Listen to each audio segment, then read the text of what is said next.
В гостиничном комплексе «Тамыш-Вилледж» в рамках международного патриотического молодежного лагеря «Потомки героев» состоялись два знаковых события – выставка молодых предпринимателей Республики Абхазия и открытый диалог президента Абхазии с молодежью. На выставке были представлены бизнес-проекты и идеи, демонстрирующие предпринимательский потенциал молодежи. Президент лично ознакомился с этими инициативами и отметил их новаторский подход, уделяя особое внимание поддержке молодежи.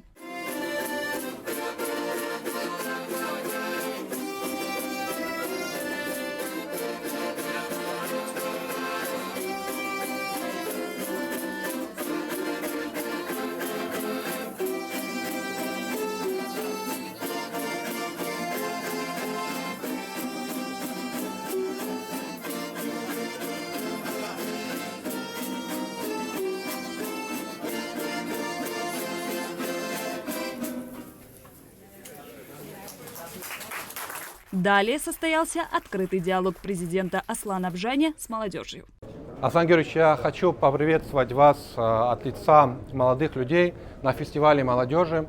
Ребята с трепетом ждали возможности, чтобы в такой открытой, неформальной, дружественной обстановке пообщаться с вами, задать вопросы, которые интересуют и беспокоят молодых людей. Сегодня здесь представлены студенты, ребята, которые занимаются медициной, наукой, предприниматели, общественные деятели, спортсмены. И у каждого из них есть свои вопросы. Поэтому молодые ребята настроены сегодня с вами на открытую, продуктивную беседу. Добрый вечер, дорогие молодые люди. Я хотел бы поблагодарить всех, кто организовал это мероприятие. Надеюсь, наши гости провели здесь интересное время. Мы и дальше будем продолжать такого рода мероприятия, потому как они направлены на повышение уровня доверия между нашими народами, на то, чтобы каждый из вас обретал большее количество друзей и таким образом обогащался. В нашем очень непростом, достаточно агрессивном мире очень важно иметь надежных друзей, потому как дружба – это сила. А у нас нет другого пути, и у нас нет других исторических перспектив, кроме того, как устанавливать дружеские, братские отношения между народами Абхазии и народами Великой России. В связи с этим еще раз вас приветствую. Такое краткое вступительное слово. Готов к диалогу, к самым неожиданным вопросам. Всегда готов на них ответить. Здравствуйте, Аслан Георгиевич. Меня зовут Ласурия Анас. Если позволите, я бы хотела задать вам два интересующих меня вопроса. Первый о важности и необходимости поддержания созидательных инициатив общественных организаций. А именно, существуют ли какие-то определенные меры поддержки для общественных организаций, которые несут в себе созидательную функцию? Насколько мне известно, в нашей республике очень много молодых людей, представителей молодежи, которые активно занимаются общественными организациями, и инициативы, которые они реализуют, на самом деле служат важным ресурсом для решения локальных проблем, развития искусства и культуры. Однако, к сожалению, зачастую они сталкиваются с такой проблемой, что им просто не хватает собственных финансовых ресурсов для реализации подобных инициатив. На ваш взгляд, возможно ли создание фонда президентских грантов для решения подобных вопросов? Любые инициативы, которые направлены на решение определенных проблем, инициативы, в основе которых созидательная повестка дня, это все то, что будет приветствоваться и приветствуется руководством Абхазии. Другое дело, некоторые инициативы остаются нереализованными в силу отсутствия источников финансирования. Есть у нас такая небольшая проблема, небогатый, скажем так, государственный бьюджет. В конечном итоге каждое поколение имеет свои вызовы. Вы по истории хорошо помните, какие вызовы были в 1992 году, когда была Отечественная война народа Абхазии. Тогда нужно было родину отстоять. Вызовы были и впоследствии. Необходимо было сделать так, чтобы наша независимость была признана. Это удалось сделать в 2008 году. Сейчас совершенно другие вызовы. Они связаны с тем, чтобы динамично развивать нашу экономику. Развитие экономики – это развитие всех сфер жизни. Социальной, культурной, спортивной, общественной. Потому как все это в конечном итоге упирается в возможности нашей экономики. Руководство Абхазии четко понимает приоритеты и предпринимает, как это мне кажется, посильные усилия, чтобы эти вопросы были решены. Мы, конечно же, порой сталкиваемся с непониманием части нашего общества. В некоторых случаях мы сталкиваемся с прямым противодействием нашим, как это мне представляется, полезным инициативам. Но это все связываю с болезнями роста, с болезнями, связанными с ростом и укреплением нашей государственности. Поэтому, если я вам скажу о том, что все общественные инициативы сегодня реализованы, это не будет соответствовать действительности. Но вопросы связаны с созданием Совета молодых ученых. Это же тоже правильная, полезная инициатива. Мероприятие, которое сегодня мы здесь сейчас проводим, я не являюсь автором этого мероприятия. Об этом сказали определенные люди, молодые люди, и мы нашли возможности для того, чтобы эту историю осуществить на практике. Поэтому, конечно же, наши желания сегодня не умещаются в наших финансовых возможностях, но мы к этому будем идти.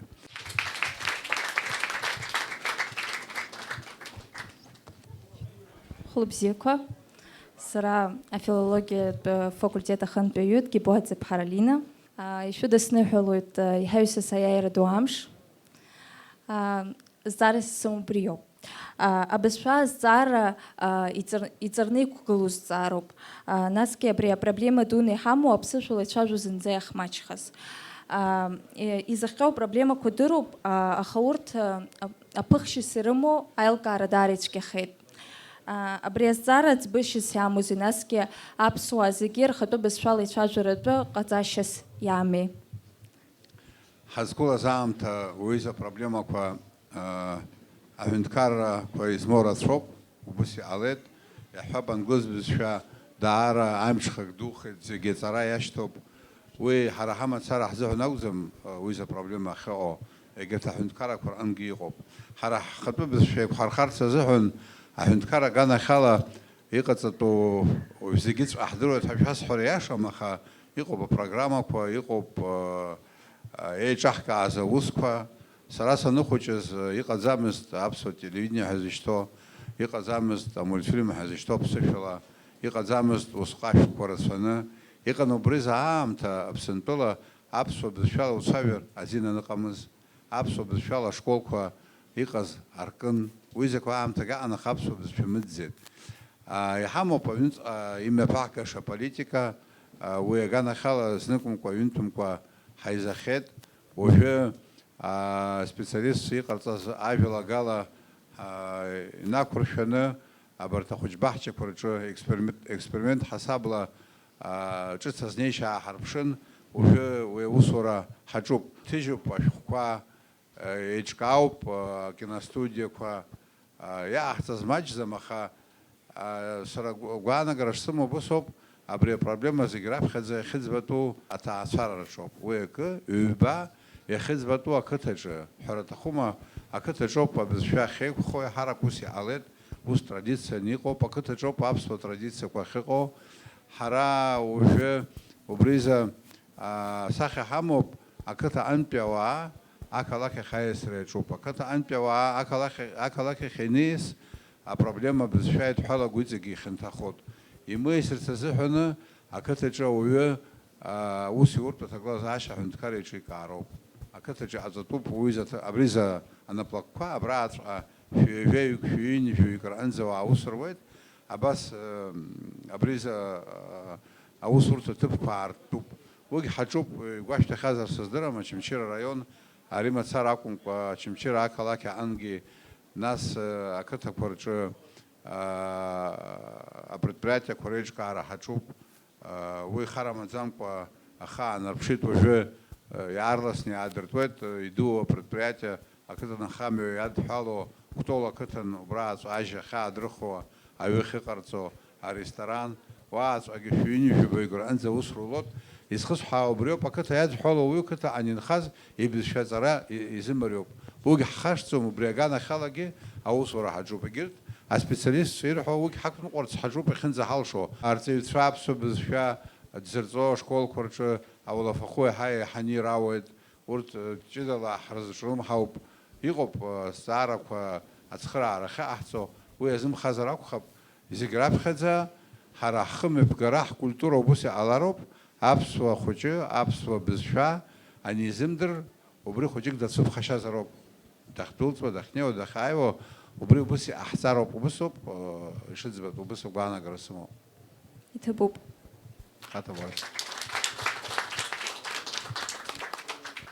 Здравствуйте, Амичева Руслан, председатель студенческого совета.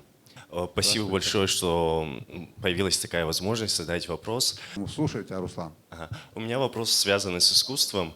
Мы все хорошо знаем трагедию эту, которая произошла у нас, связанная с картинной галереей. Мы потеряли до 4000 картин культурных наследий. И у меня вопрос такой, какое внимание этому уделяется? Я знаю, что строится картинная галерея, реставрируется, но связанная с работами, именно картинами, идет ли какой-то процесс нахождения работ художников в других странах, которые находятся? Вы, наверное, обратили внимание на эту такую трагическую историю. Она была резонансной далеко за пределами Абхазии. В частности, многие художественные галереи российские, известные художники, общественные деятели откликнулись на эту проблему. Преподносятся к этой галерее, будут определенные картины подарены, работа идет, этим занимается Министерство культуры. Восстановительные работы тоже идут. И, конечно же, в таком виде, как была сформирована коллекция, уже не получится. Часть картин безвозвратно утеряна, но, конечно же, мы такой фонд создадим. Это будет, на мой взгляд, достаточно интересная коллекция. Мы ее будем возобновлять. И этот процесс будет постоянным. К сожалению, такие истории бывают не только в Абхазии. Такие трагедии были, вы знаете о том, что и собор Парижской Богоматери горел во Франции неоднократно, картинная галерея сгорела в Бразилии и во многих государствах. Тут цепочка ошибок, которая была допущена. Впредь постараемся исключить такого рода явления и будем собирать необходимую коллекцию для нашей с вами общей истории. Эта проблема не забыта. Мы занимаемся ее решением на постоянной основе. Она не забыта. Спасибо большое. Если что, молодые художники всегда будут рады конечно, у нас посодействовать. очень много молодых талантов. В известной степени, конечно же, их работы будут там представлены. Я в этом не сомневаюсь. Спасибо большое. Пожалуйста.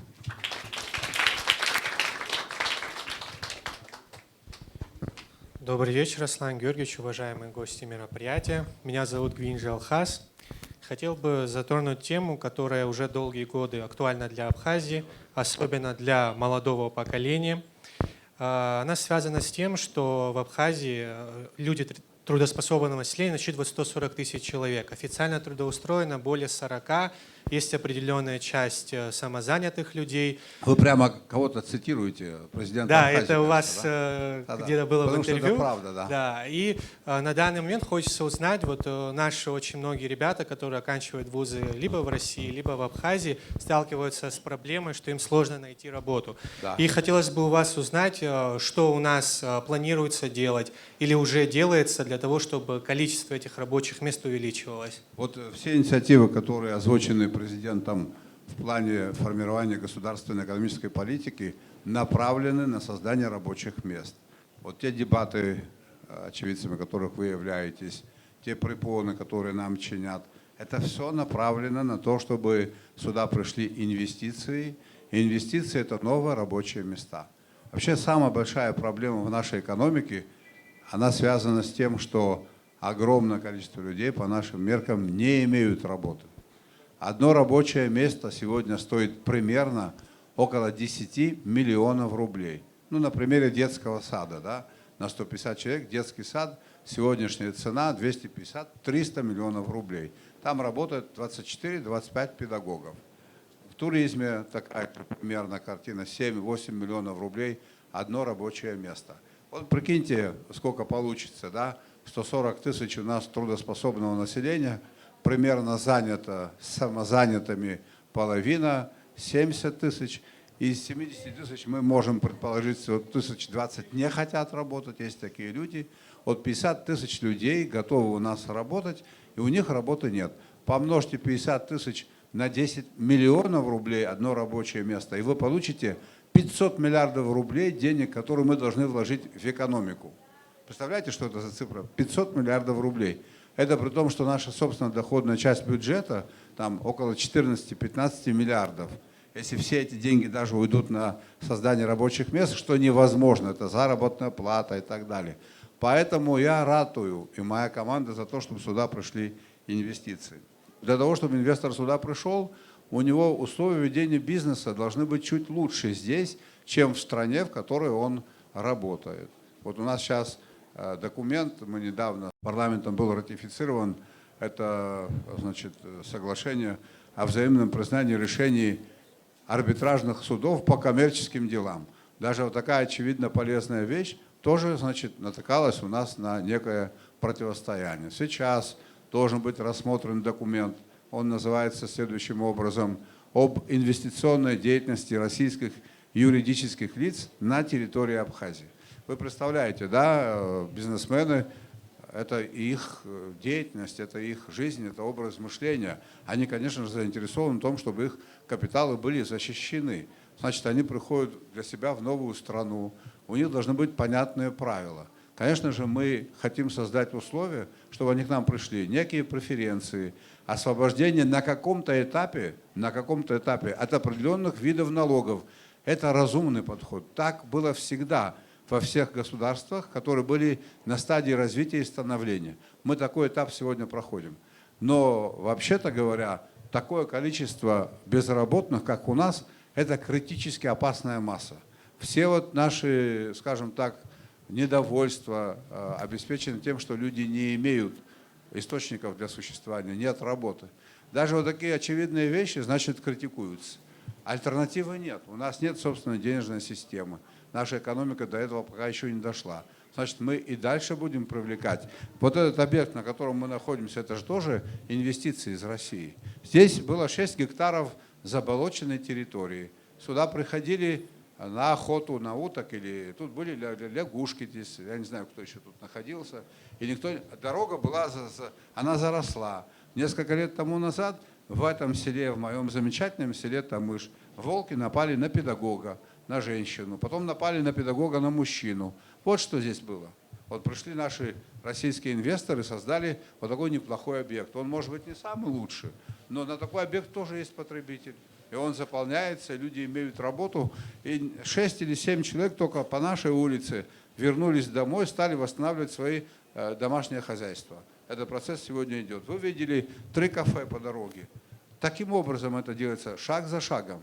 В 2020 году, когда я стал президентом Абхазии, город Сухум находится примерно посередине, да, вот береговая линия от города Сухум до границы с Грузией, до реки Ингур, столько же примерно, как до Псоу.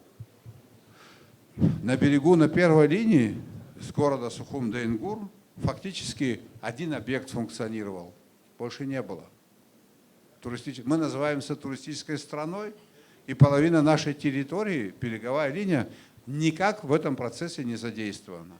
Из них 29 только находятся в 3 районах: в Ачимчирском, в Гальском и в Творчельском.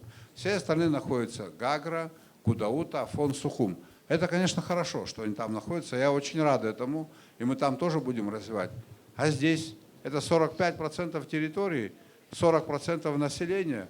Экономический вклад в развитие страны 3-5% у этой территории. Это же недопустимо. Эту территорию надо развивать. Каким образом? Только привлекая инвестиции. По-другому ничего не работает. Не слушайте тех, кто говорит другие вещи. Тут всякие фобии, когда проводят прямые параллели между, скажем так, грузинским государством и российским. Это же какую короткую память надо иметь, чтобы забыть о той роли, которую играет Россия для становления и укрепления нашей государственности. Вот же о чем идет речь. В этом плане я очень рассчитываю на вас, на людей образованных, на людей, которые и слышать умеют, и анализировать умеют, и преподносить могут. Не решим мы проблемы экономического развития, значит, перспектив у нас не будет. У нас очень много вопросов нерешенных, огромное количество, их значительно больше, чем те вопросы, которые нам удалось решить. У нас соотношение пенсионеров и работающих 1 к 1. Так экономика не работает. В любых развитых государствах на одного пенсионера 3 работающих. А у нас 42 тысячи работающих, 40 тысяч пенсионеров. Почему? Да потому что 30 тысяч пока содержит Российская Федерация. Но те, кому выплачивает Российская Федерация, их становится меньше. Это ветераны, которые во время Советского Союза какой-то стаж имели. Их будет со временем меньше, будут те, кто стаж не имел, и это будет нагрузка на бюджет. И что, им 2000 рублей платить? И они будут выживать за 2000 рублей? Конечно, это невозможно. Поэтому я очень рассчитываю на вашу поддержку, на университетское сообщество, на студентов. Здравствуйте. Да. Батал Чежа, профессиональный боксер. Батал, В первую молодец, очередь хочу поздравить. Спасибо. В первую очередь хочу всех поздравить с Днем Победы, поблагодарить ветеранов за победу. Спасибо. Хотел выразить вам слова благодарности. В прошлом году мы завоевали титул чемпиона России среди профессионалов. Не без вашей поддержки, за что вам очень благодарен. Спасибо тебе. Вопрос у меня следующий. И также я являюсь сотрудником Абхазского государственного университета. И как у спортсмена у меня вопрос такой.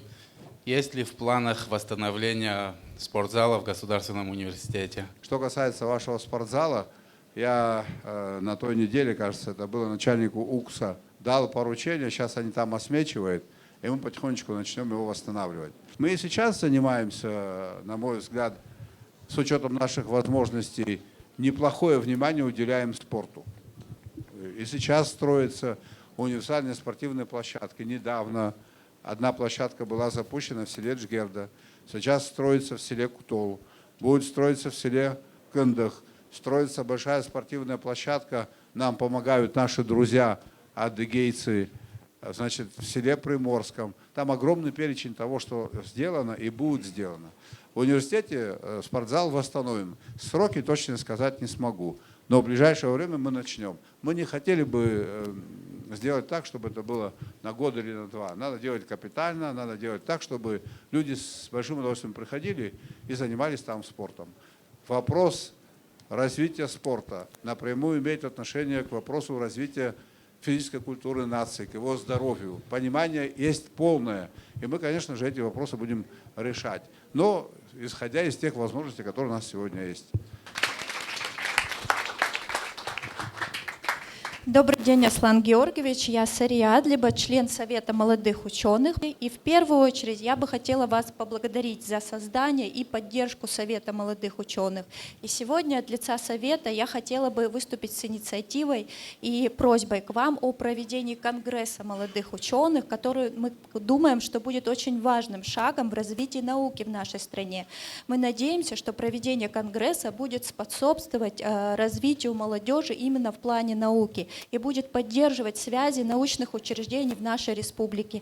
В конце я хотела бы поблагодарить вас за создание фонда при Совете молодых ученых и за то, что вы поддержали нашу инициативу и одобрили гранты для молодых ученых. Тоже благодарим вас от всей души. Спасибо вам за то, что эта инициатива была вами озвучена. Мне кажется, что вы должны действовать еще более наступательно. Ученые не только в кабинете. Вот общество должно знать, а что скажут ученые, экономисты, как нам развивать нашу экономику. Я буду всегда бороться за то, чтобы уровень компетенции у нас был очень высоким. Это капитал. Это, возможно, даже это самый большой капитал, компетентные люди, которые знают, о чем они говорят, знают, как решить проблему. У нас в этом смысле, с одной стороны, есть кадровый потенциал. С другой стороны, по некоторым отраслям мы испытываем некий дефицит, и это тоже очевидно. Я вас в этом плане буду поддерживать. Пожалуйста. Здравствуйте, Аслан Георгиевич. Меня зовут Инал Гаделия. Всех с прошедшим праздником. Хочу поблагодарить наших ветеранов, наших героев, наших старших, которые сделали так, чтобы у нас была возможность здесь сегодня открыто говорить на своем языке, на тех языках, которых нам комфортно говорить. Спасибо, спасибо. У меня есть ряд вопросов, касаемо спорта. В первую очередь, вот я сам являюсь действующим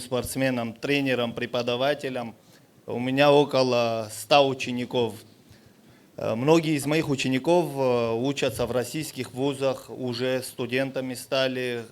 По возвращению домой они хотят также посвятить свою жизнь работе с детьми, тренерской деятельности, учить и воспитывать здоровое поколение. Но, к сожалению, у нас есть такая проблема. Вот Батал говорил за спортивный зал Абхазского государственного университета. Но у нас в республике, на всю республику, многофункционального спортивного комплекса нет вообще. Я так думаю, Мы выступали на играх БРИКС, мы увидели уровень. Если у нас в республике будет многофункциональный спортивный комплекс, я думаю, наши спортсмены, подрастающее поколение, у них будет стимул идти вперед, расти. Вот. Это Согласен. просьба у меня к нашим старшим такая. Спасибо. Это обоснованная просьба. Я отношусь с пониманием. Ну, у нас же такой взрослый разговор, правильно, да? Конечно, конечно. В каждой семье, наверное, нет такой семьи, где нет проблем. Есть, семья определяет приоритетные проблемы, с чего начинать. Одна, вторая, третья. Так в нашей большой семье абхазской есть серьезные проблемы. У нас 6 тысяч человек больны онкологией.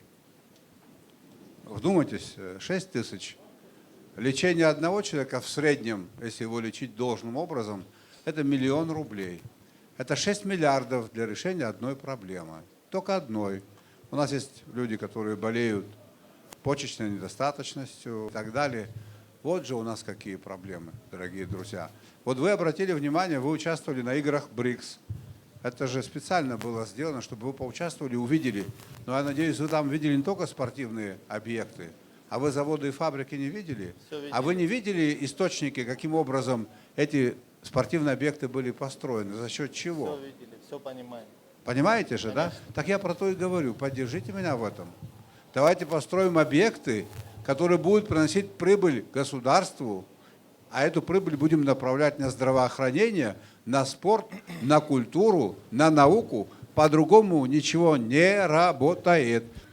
Здравствуйте, Аслан Георгиевич. Здравствуйте, Уважаемые здравствуйте. присутствующие, я являюсь членом Совета молодых ученых. Джинджоля Лорена Беслановна, хотели поблагодарить вас за создание данного совета. Также мы выражаем благодарность, мы обращались с вопросом поднятия стипендий для аспирантов, которые обучаются на бюджете. Хотим сказать вам за это спасибо. И по поводу предложения у нас... Что является предметом твоих научных изысканий? Какая наука? Сельское хозяйство. О, это уже хорошо. И что Но скажешь вопрос по поводу у нас сельского сейчас хозяйства? в другом. В чем? Молодежь это у нас очень развитая, очень хорошая, так сказать, молодежь, инициативная. Поэтому мы хотим повысить уровень вовлеченности молодежи в научно-исследовательскую работу. Мы с коллегами из Совета обсуждали такой проект, как День науки в школе. Надеемся в этом вопросе на вашу поддержку. Значит, правильно, что надеетесь, я вам в этом помогу. Что в этом плане делается? Наука – это же не только сельское хозяйство. Физика – это же тоже наука, причем фундаментальная. Медицина – фундаментальная наука. У нас появились атом-классы благодаря поддержке Российской Федерации в наших школах. В первой школе в городе Сухум в ближайшее время будет у нас медицинский класс. И мы по такому пути пойдем, обязательно пойдем. Ну, сами понимаете, что это невозможно сделать за короткое время. Такая тенденция, она обозначилась, и мы будем ее и дальше реализовывать в обязательном порядке. Опять-таки, знание – это сила, знание – это успех, знание – это богатство. В этом плане я всегда вас буду поддерживать. Можете в этом не сомневаться, исходя из наших возможностей. Благодарим за внимание. Пожалуйста.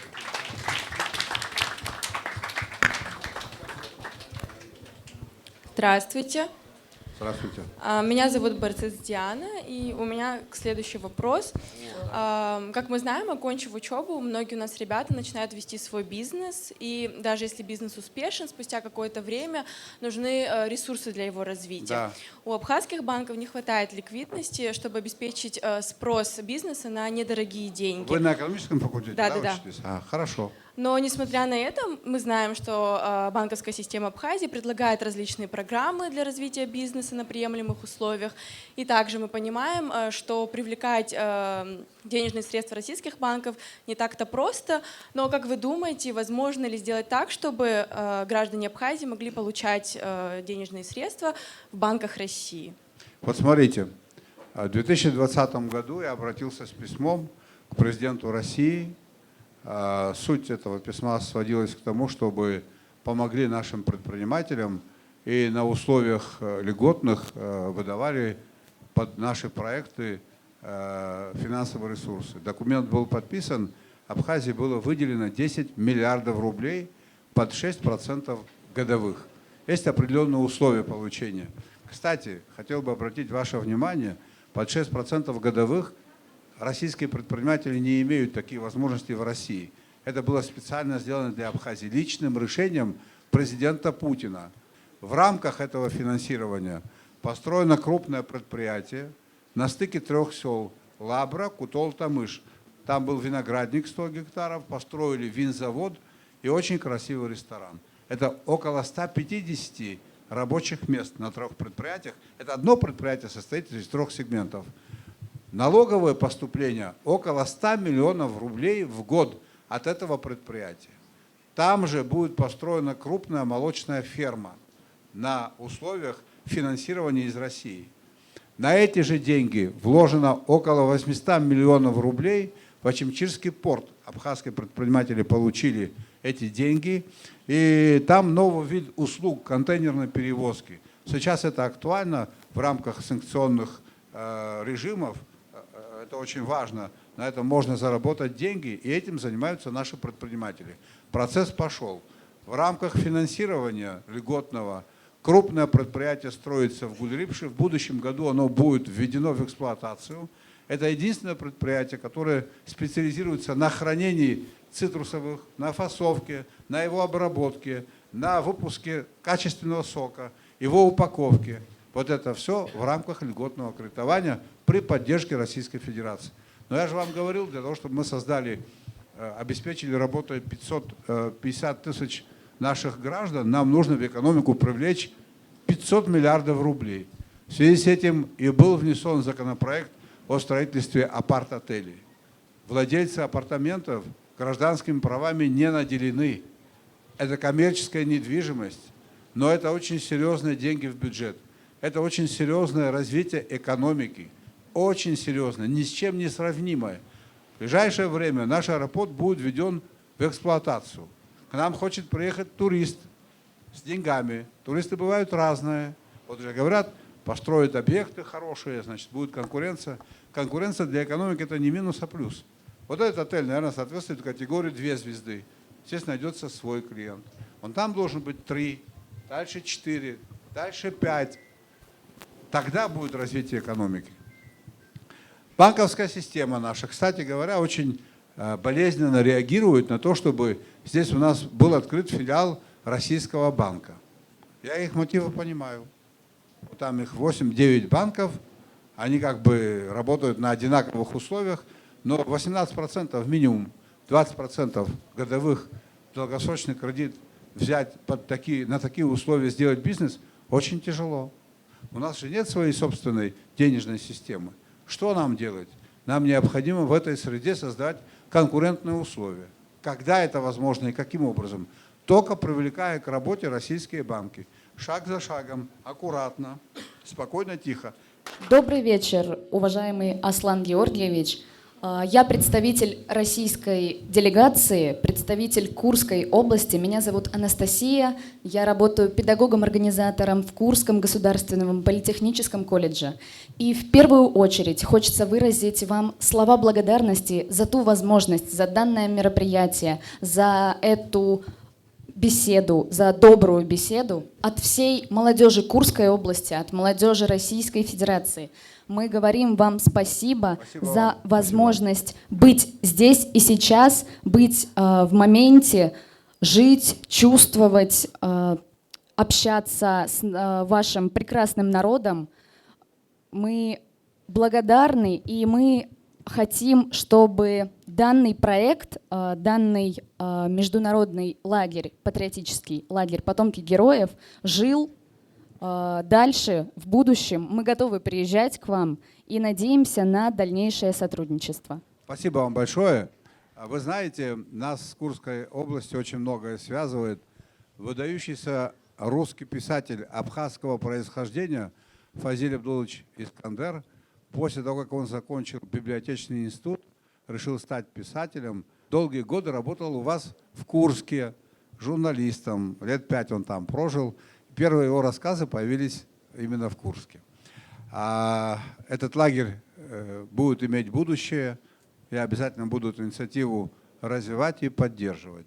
Потому что свято верю в то, что нашим взаимоотношениям, вашей дружбе между абхазскими и российскими детьми альтернативы нет, и мы ее не ищем. Вы от этого становитесь крепче, сильнее и богаче. Мы с вами представляем одну цивилизацию. Мы с вами имеем огромную, большую, общую историю. И уверен в том, что у нас большое будущее. Поэтому такие процессы мы будем поддерживать.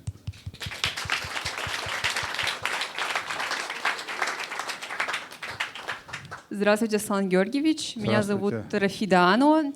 У меня следующий вопрос.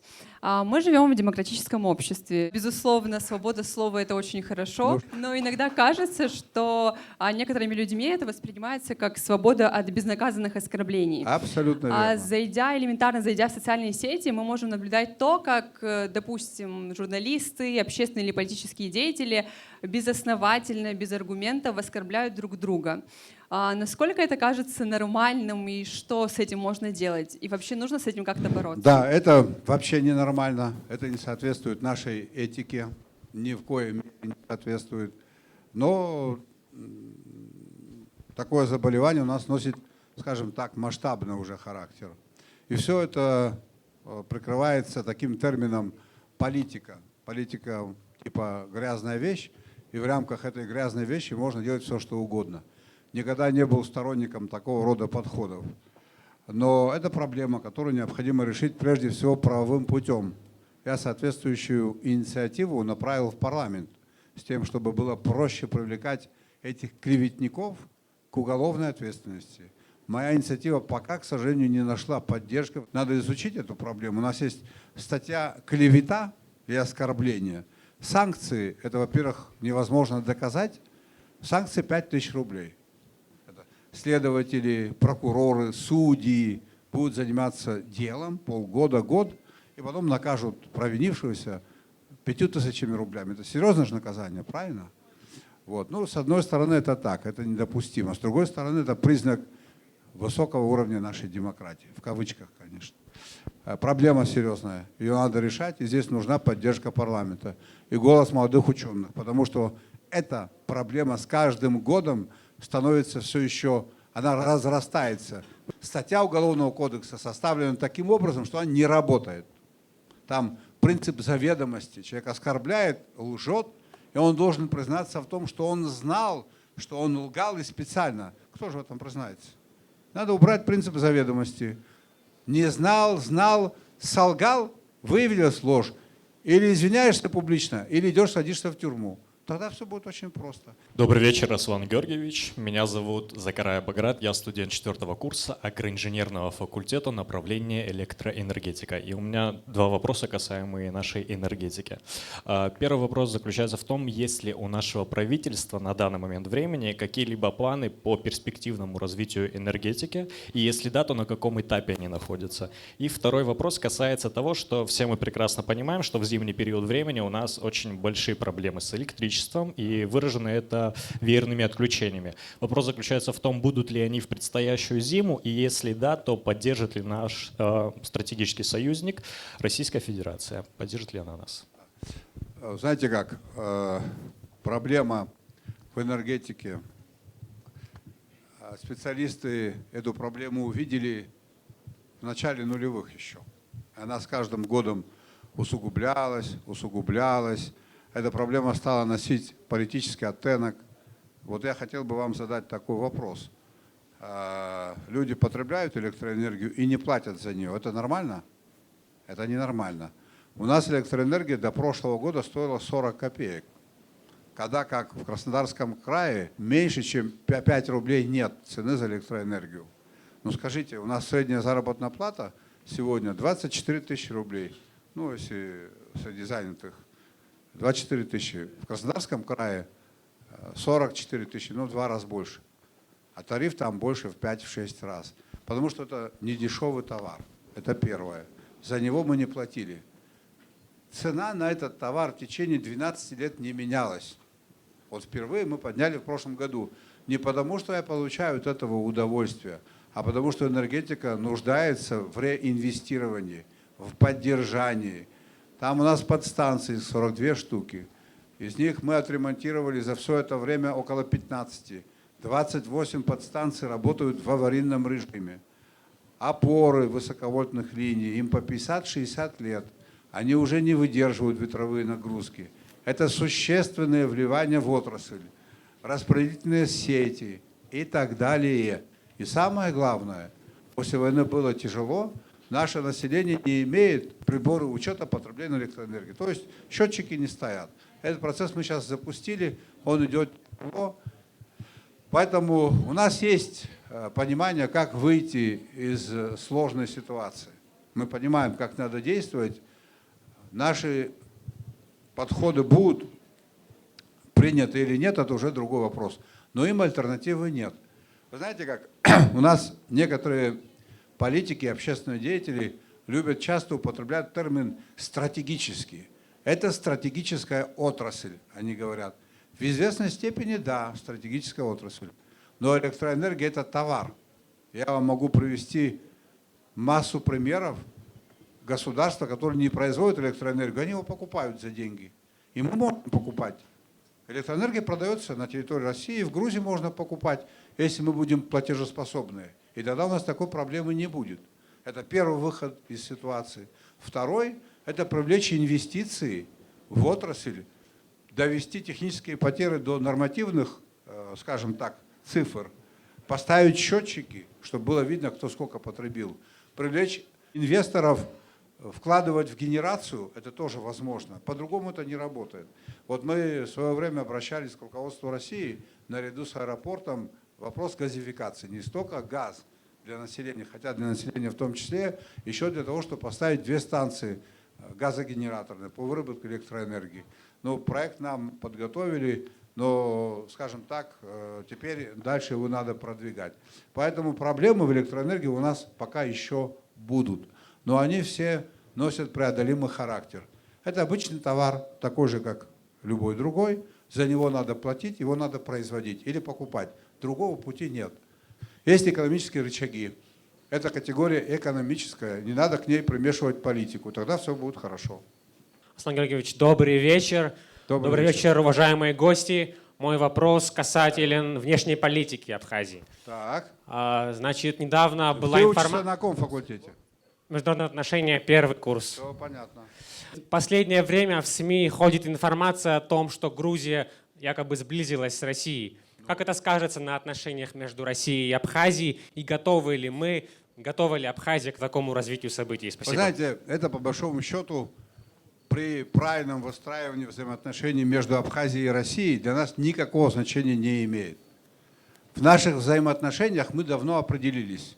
Мы по отношению к России и Россия по отношению к Абхазии.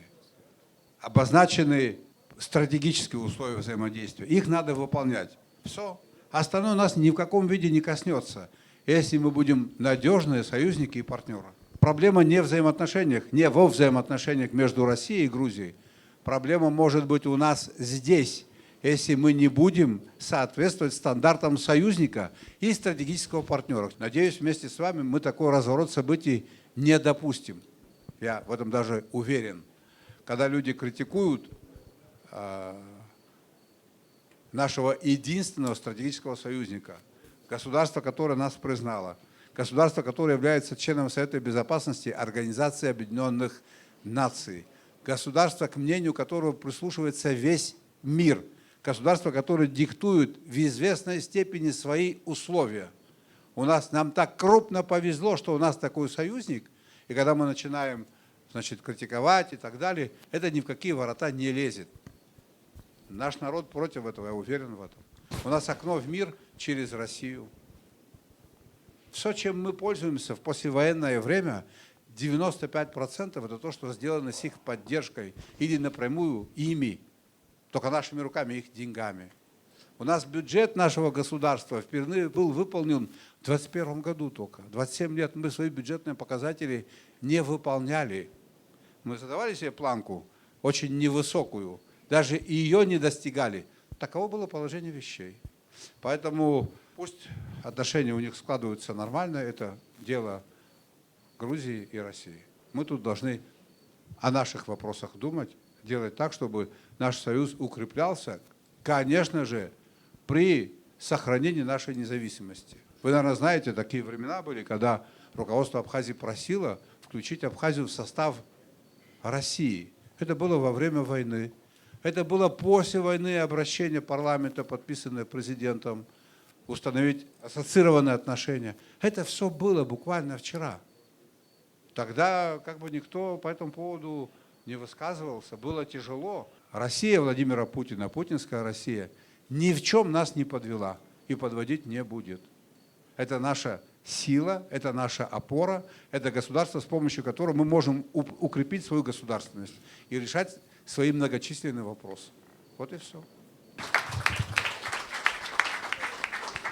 Меня зовут Данил Пасардия, приветствую всех собравшихся. Мой вопрос, он касается окружающей среды нашей республики. Понятное дело, что с каждым годом туристов становится все больше и больше, и с увеличением их количества увеличивается давление на нашу окружающую среду, она больше загрязняется. Наше руководство принимает множество мер для решения данной проблемы, но мой вопрос заключается в том, стоит ли подключать к данному процессу, к охране нашей окружающей среды молодежь с помощью различных социальных и образовательных программ. И еще такой вопрос, будут ли приниматься вами и руководством нашей страны меры для осуществления всего вышеперечисленного? Мы с вами должны сохранить нашу первозданную природу. А говорить о том, что нагрузка у нас, потому что большое количество туристов, это не совсем соответствует действительности. Вот эта вот отрицательная нагрузка у нас потому, что мы не можем в силу нехватки денег соблюсти те стандарты, которые мы обязаны соблюдать. Вот город Сочи в 3 раза меньше, чем территория Абхазии. Сочи принимает 7 миллионов туристов в год. Мы принимаем всего-навсего 600 тысяч, в 11 раз меньше. Это не так много. Но у нас свалки горят уже по 15 лет. 15 лет тому назад у нас не было вообще туристов, а свалки как горели, так и горят. Потому что эту проблему мы не решили. Строительство заводов по утилизации твердых или обычных бытовых отходов – это несколько миллиардов рублей. И инициативы от бизнеса определенные есть. Все это упирается в наличие ресурсов финансовых и в определенные компетенции. Мы переговоры ведем, но есть инвесторы, которые готовы вроде бы прийти работать, но они хотят, чтобы здесь было стабильно. Завтра тариф на вывоз мусора немножко повысится. Тариф на воду в городе Сухум мы не меняли 15 лет, понимаете? 10 лет не менялся тариф на вывоз мусора. Ну так можно жить? Хотим жить в чистоте, хотим, чтобы кто-то за нами убирал, чистил, а платить за это не хотим. Так не бывает. Но даже то, что можно было бы сделать в этих условиях, не всегда, конечно, делается. Если общественность подключится, особенно молодежь, я буду только вам признателен. Шаг за шагом все это мы решим. Я не сомневаюсь в этом. А наличие туристов и крупного бизнеса – это как раз-таки механизм, с помощью которого мы это решим быстрее. Я студентка Абхазского государственного университета Харазия Ляна. У меня к вам экономический. Очень хорошо. У меня к вам следующий вопрос. Каково вообще быть президентом и как вы проводите свое свободное время, если оно у вас, конечно же, есть? Ну, быть президентом Абхазии, с одной стороны, это большое счастье, вне всякого сомнения. С другой стороны, это огромная ответственность. Никто президентом не рождается. Для того, чтобы эффективно работать, кроме знаний, еще необходим опыт. Он нарабатывается с годами. Мое свободное время – это передвижение с одного места в другое. В машине слушаю музыку. Вот так вот. Что еще? Ну и люблю заниматься спортом. У нас есть такая практика. Мы выходим в море. Последний раз это было в субботу. Ну, примерно 2-3 километра, иногда чуть больше. Часа 2-2,5. Любил с детства плавать и эту вещь практикую. Спасибо. Пожалуйста.